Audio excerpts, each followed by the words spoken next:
Welcome to Ol's Farm. All right, it's an exciting time of the year. The weather is going above freezing every day. We were below zero last week and now we're not.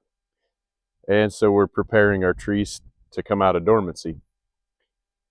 A couple things to keep in mind. We have a thermometer with our trees at all times. Get a couple cheap ones from the hardware store. If you want to keep tabs on them, right now we're moving these from indoors where it's hitting 50 degrees. We like to keep our trees from 30 to 40 degrees, and when it gets into the 40s and 50s, they'll start to wake up. So we're moving these from our indoor location to our barn where it is maintaining 10 degrees colder. And outdoor temperatures are in the 40s, but they're still going below freezing at night here at the end of February. What we're going to do is inspect every tree as we move it. We're going to move each pot, check for root bound. We're going to check to make sure they're not too wet, not too dry, and we'll water them as necessary. These have spent since, I would say, November in dormancy, and we've been moving them around to maintain 30 degrees to 40 degrees. A couple things we need to keep in mind. Keep a thermometer around your trees so that way you can easily tell what the temperatures are. If you start to hit 50 degrees, these trees will wake up. And when they do wake up, if it is the middle of January, it's going to be a long road and you will have to grow them indoors.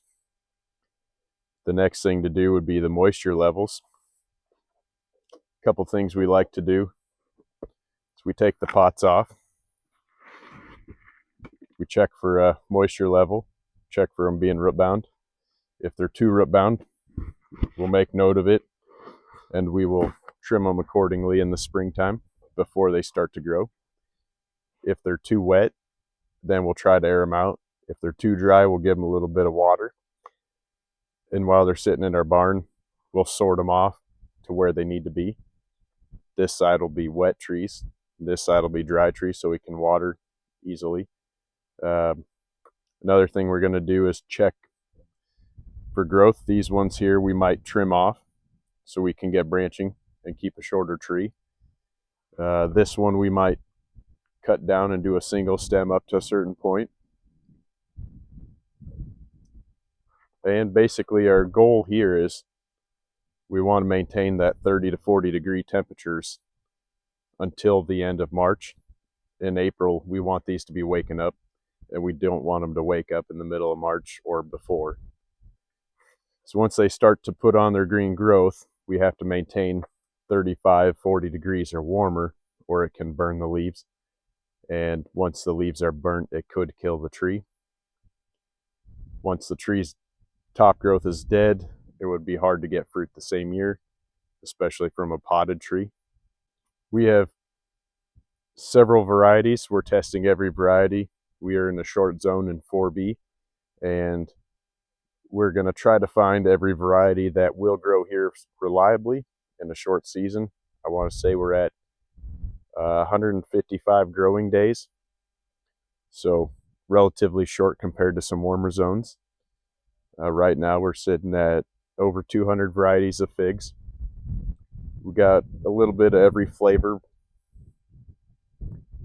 and we'll keep everyone updated as these grow so we can give you the information you need to grow trees in a cold environment. Well, this year I hope that we can inspire people to grow figs in cold environments. It is possible, and with the right knowledge and the right tools, anybody can grow a fig. And I think it's worthwhile for everybody in the world to try figs and grow their own.